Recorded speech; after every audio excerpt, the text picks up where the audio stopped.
Kabar mengenai perintah aneh sang raja segera menyebar ke seluruh penjuru istana. Para pelayan berbicara lirih di lorong-lorong marmer. Para pengawal bertukar pandang sambil menahan senyum. Dan bahkan dayang istana mencuri-curi waktu untuk berdiskusi tentang tugas menangkap angin yang diberikan pada Abu Nawas. Di luar istana, di kedai-kedai teh, dan lorong pasar Baghdad yang ramai, berita itu menyebar lebih cepat dari angin itu sendiri. Warga mulai berspekulasi. Ada yang menyebut raja sedang jenuh dan ingin bermain-main. Ada pula yang menebak bahwa raja sedang menguji batas nalar manusia melalui perintah simbolik. Tapi di antara semua pendapat itu, satu nama tetap menjadi fokus perhatian. Abu Nawas. Ia bukan orang biasa. Ia bukan sekadar pelawak kerajaan. Abu Nawas adalah teka-teki berjalan. Akalnya tajam, humornya halus, dan keberaniannya melampaui batas yang dianggap wajar oleh banyak orang. Ia telah berkali-kali membalikkan keadaan, membuat orang tertawa, dan berpikir dalam waktu bersamaan. Maka tak heran bila kini semua mata tertuju padanya. Sementara itu, di kediaman sederhana Abu Nawas, suasana sangat berbeda dari riuhnya kota. Ia duduk bersila di atas tikar tua, di bawah sinar pelita, dengan selembar kain putih membungkus tubuhnya. Di hadapannya, sebuah kotak kayu kecil tergeletak, masih kosong. Namun dalam pikirannya, kotak itu telah terisi gagasan. Ia menatapnya lama, seolah berbicara dalam diam. Tak ada kegelisahan, tidak ada amarah, hanya keheningan dan perhitungan yang presisi. Bagi Abu Nawas, perintah raja bukanlah sekadar ujian, itu adalah panggung. Ia paham, raja tidak benar-benar menginginkan angin. Yang raja ingin lihat adalah bagaimana seorang manusia menjawab absurditas dengan nalar, menjinakkan kekuasaan dengan kecerdasan, dan mengubah kebodohan menjadi bahan pelajaran. Maka ia pun tidak akan menjawabnya dengan cara biasa. Malam itu ia tidak tidur. Ia hanya duduk, tersenyum sesekali, menulis sesuatu di atas sehelai kertas, lalu menyiapkan pakaiannya untuk esok. Di luar rumah, angin malam berembus pelan. Ia membiarkannya menyentuh wajahnya, lalu membisikkan dalam hati bahwa angin tidak perlu ditangkap, cukup dipahami. Di dalam istana, sang raja juga belum tidur. Ia berjalan pelan di taman, menatap kolam air yang tenang, sesekali menoleh ke arah menara waktu.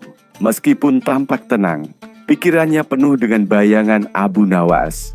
Ia bertanya-tanya, apakah pria itu akan datang dengan alasan lucu, dengan tipuan licik, atau dengan sesuatu yang bahkan tak terpikirkan olehnya?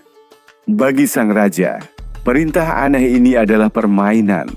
Namun permainan itu bukan tanpa risiko. Jika Abu Nawas gagal, ia akan puas. Tapi jika pria itu berhasil, maka dirinya sendirilah yang harus belajar sesuatu. Maka malam pun berlalu dalam diam, dengan dua pikiran tajam di dua ujung dunia. Satu dari singgasana, satu dari tikar sederhana. Keduanya bersiap menyambut fajar, ketika angin akan dibawa. Bukan sebagai benda, tetapi sebagai bukti bahwa akal manusia tidak bisa dikurung bahkan oleh raja sekalipun. Pagi belum benar-benar menyingkapkan sinarnya ketika Abu Nawas mulai bergerak. Di dalam rumah kecilnya yang terletak di pinggiran Baghdad, ia bangkit dengan langkah ringan, seolah tantangan yang diterimanya kemarin hanyalah urusan kecil. Tapi sebenarnya, sepanjang malam, pikirannya bekerja tanpa henti, merancang cara untuk menaklukkan perintah yang tak masuk akal dengan cara yang lebih tak masuk akal, namun logis di mata raja.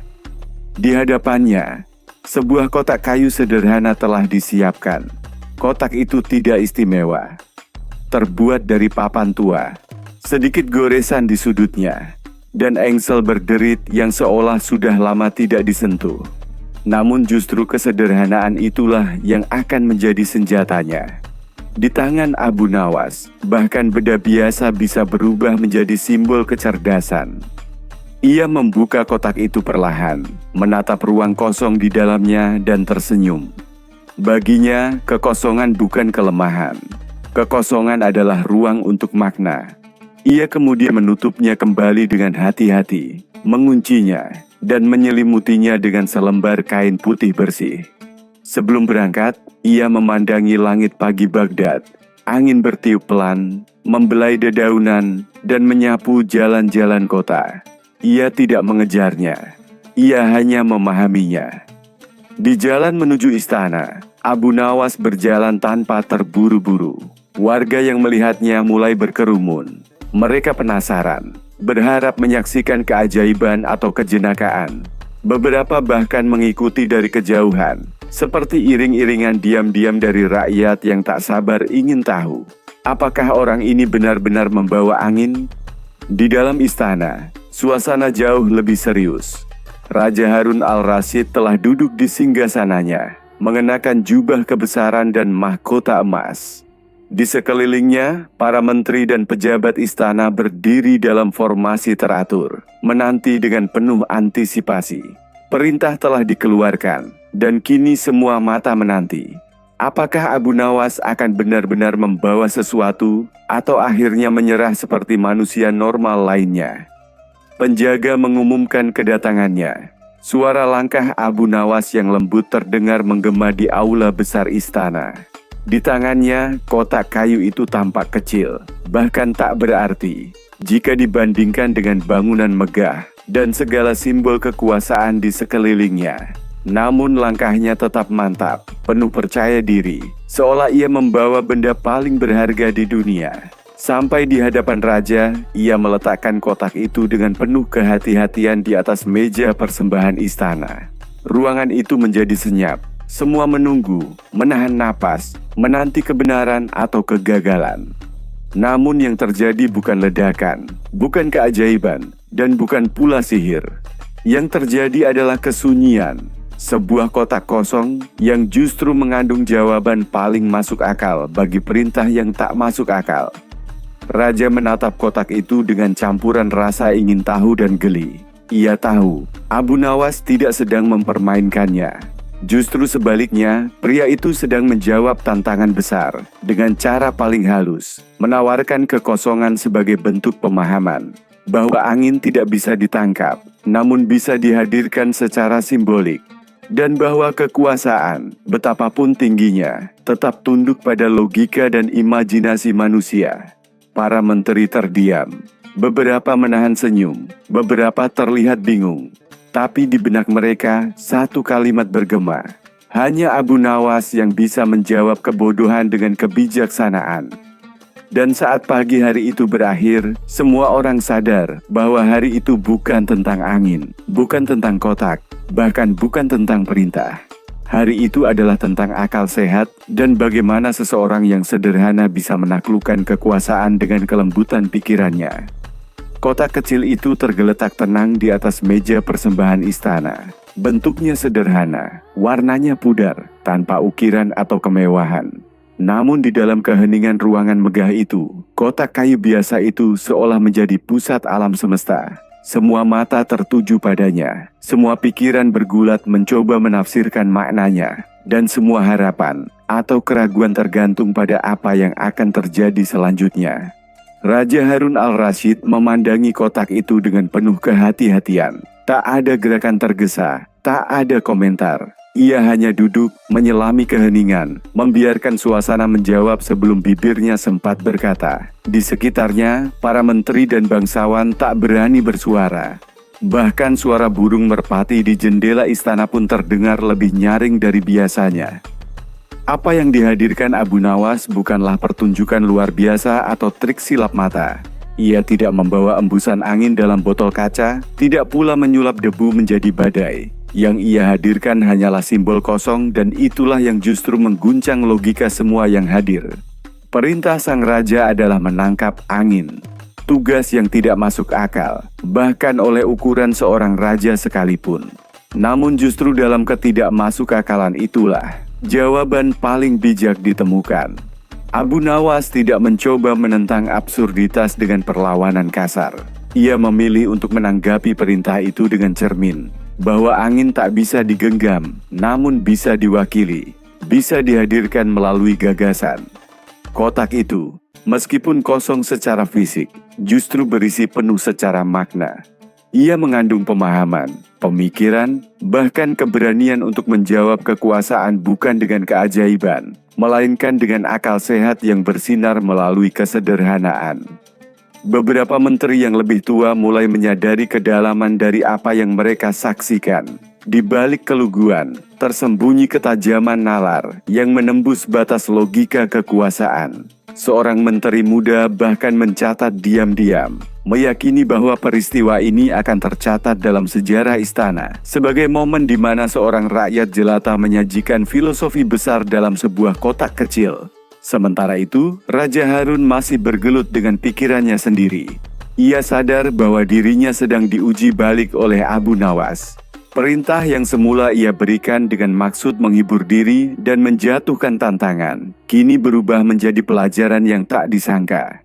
Ia dituntut untuk memahami bukan hanya isi kotak itu, tetapi niat di baliknya. Sebuah refleksi akan batas kekuasaan dan kekuatan akal yang tidak bisa dibelenggu. Dalam hatinya, sang raja tidak menemukan kemarahan.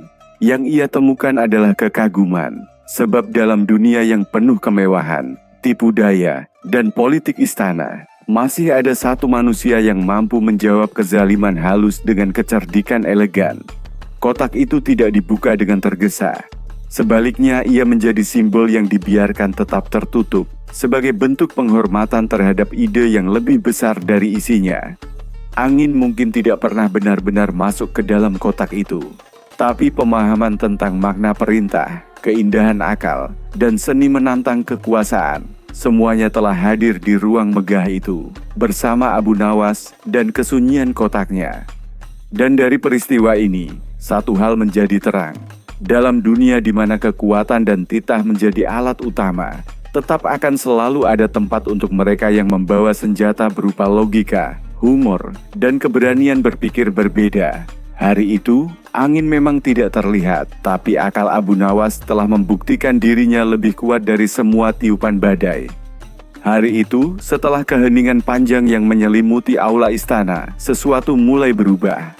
Bukan karena suara, bukan pula karena tindakan dramatis, tetapi karena sebuah kesadaran perlahan menyusup ke dalam hati setiap orang yang hadir. Sebuah pemahaman sederhana namun dalam, bahwa tak semua hal yang tidak terlihat berarti tidak ada. Raja Harun al-Rasyid duduk di atas takhtanya lebih lama dari biasanya. Tubuhnya tetap diam, namun pikirannya berkelana jauh. Ia bukan sekadar raja besar dengan kekuasaan yang menjangkau padang pasir dan laut, tetapi juga manusia. Dan seperti semua manusia, ia tak kebal terhadap rasa heran, kagum, bahkan kalah. Di hadapannya berdiri Abu Nawas, tidak dengan senjata, tidak dengan sihir, hanya dengan sebatang kotak kayu kecil dan nalar yang tak bisa dibungkam. Kekuasaan, selama ini berdiri sebagai puncak piramida, tiba-tiba tampak lebih rendah dari sebuah ide sederhana. Perintah sang raja yang awalnya dikeluarkan dengan maksud menguji, kini justru menjadi pengingat bahwa bahkan otoritas tertinggi pun harus tunduk pada kenyataan bahwa akal tidak bisa dibatasi oleh status atau gelar. Para menteri mulai mengganti ekspresi heran mereka menjadi senyum kagum. Tak ada dari mereka yang menyangka bahwa jawaban terhadap perintah mustahil itu bukanlah sihir atau keajaiban, melainkan keberanian untuk menyodorkan makna dalam bentuk yang kosong, namun penuh isi. Abu Nawas tidak mencoba membodohi raja. Ia tidak sedang bermain-main. Ia hanya membuktikan bahwa logika, ketika disampaikan dengan keanggunan, bisa menaklukkan siapapun, bahkan seorang raja. Di luar istana, berita tentang kotak kosong Abu Nawas mulai menyebar. Rakyat menyambutnya bukan sebagai cerita tentang kelucuan, tetapi sebagai dongeng yang syarat pelajaran.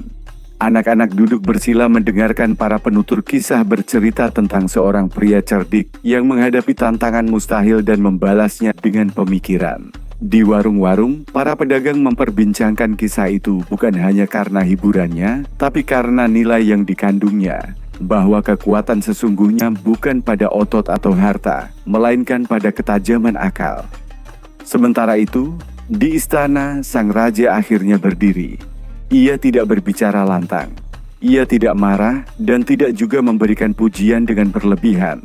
Tapi dengan gestur kecil, Sebuah anggukan pelan dan langkah yang mendekat pada kotak itu, semua orang tahu bahwa sesuatu telah berubah. Itulah momen langka ketika kekuasaan tertunduk bukan karena kalah, tetapi karena mengakui kemenangan yang pantas. Hari itu menjadi babak baru dalam hubungan antara raja dan Abu Nawas. Bukan lagi sekadar raja dan penghiburnya, melainkan dua pemikir dengan cara pandang berbeda. Satu memerintah dunia dengan perintah, satu lagi memerintah pikiran dengan logika. Mereka berdiri di dua ujung kekuatan, namun sama-sama tahu bahwa kebenaran tak selalu ada di tangan yang berkuasa. Di balik semua itu, Abu Nawas kembali ke rumahnya dengan tenang. Ia tak membawa harta, tak membawa gelar, tapi ia telah membawa pulang pengakuan paling berharga. Bahwa pikirannya telah mengguncang istana tanpa harus berteriak. Bahwa kekuatan sejati bisa dibawa dalam kotak kayu biasa. Dan bahwa keberanian berpikir adalah bentuk ibadah tertinggi. Hari telah beranjak sore ketika suasana istana mulai kembali seperti semula. Riuh para abdi kerajaan perlahan mencair, lantai marmer kembali bergema oleh langkah pelayan yang menjalankan tugas harian, dan istana yang sebelumnya sunyi oleh kebingungan kini bergema oleh tawa kecil dan bisik-bisik penuh rasa kagum. Namun satu hal tetap tertinggal, sebuah kotak kosong yang tak lagi dianggap kosong. Di dalam hati para bangsawan, pelajaran dari peristiwa itu menetap dalam diam. Beberapa menuliskan kejadian hari itu dalam jurnal pribadi mereka. Sebagian lainnya membawa cerita itu ke dalam diskusi panjang di ruang strategi, menjadikannya bahan perenungan tentang batas antara kekuasaan dan kearifan. Mereka sadar, yang dilakukan Abu Nawas bukan sekadar lelucon cerdas, tetapi pengingat halus bahwa kebijaksanaan tidak selalu berbicara lantang, dan tidak selalu berasal dari singgasana. Sementara itu, di luar dinding istana, cerita itu menyebar seperti angin yang dulu hendak ditangkap.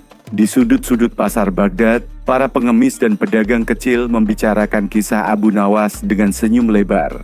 Di madrasah, para guru menggunakan peristiwa itu sebagai bahan pelajaran moral. Di rumah-rumah rakyat jelata, orang tua menyelipkan cerita kotak kosong ke dalam dongeng pengantar tidur anak-anak mereka. Abu Nawas telah menjadi bukan hanya tokoh cerdik, tapi penjaga api pemikiran bebas di tengah kekuasaan yang mutlak. Di kediamannya yang sederhana, Abu Nawas duduk di beranda rumah, menatap langit yang mulai berubah warna. Angin sore berembus pelan, membelai jenggot dan sorbannya, seperti sedang mengucapkan terima kasih karena tak perlu ditangkap atau dibungkam. Ia tak membawa pulang harta, tak mendapat pangkat atau jabatan baru, namun dalam diamnya ia tahu, ia telah menang, bukan atas raja, tapi atas ketidakwarasan dunia yang kadang terlalu percaya pada bentuk dan lupa pada makna. Raja Harun al-Rasyid, meskipun tak pernah secara langsung menyatakan kekagumannya, menunjukkan perubahan kecil sejak hari itu. Ia menjadi lebih bijak dalam berkata, lebih hati-hati dalam memberi perintah, dan lebih sering menyelipkan jeda sebelum menanggapi sesuatu yang tampaknya bodoh. Ia tahu, sejak hari itu, ada satu kotak di ruang pikirannya, kosong namun penuh makna yang tidak bisa ia abaikan begitu saja. Seiring waktu berlalu, kotak kayu kecil itu disimpan di sebuah ruang khusus di perpustakaan istana. Tak diberi nama, tak diberi keterangan. Ia hanya diletakkan di atas alas beludru merah, sebagai simbol bahwa dalam dunia yang dipenuhi tuntutan, perintah, dan pameran kekuasaan, masih ada ruang untuk akal, keberanian, dan keheningan yang berpikir. Cerita tentang angin dalam kotak bukanlah kisah tentang keajaiban, melainkan tentang keberanian melihat dunia dari sudut yang tak biasa. Tentang orang biasa yang menunjukkan bahwa makna terbesar bisa tersembunyi dalam hal yang tampak paling kecil dan sederhana. Dan dari kotak kosong itu, mengalirlah hikmah yang tak pernah benar-benar kosong, bahwa kekuasaan bisa memerintah tubuh, tapi hanya akal sehat yang mampu menaklukkan hati.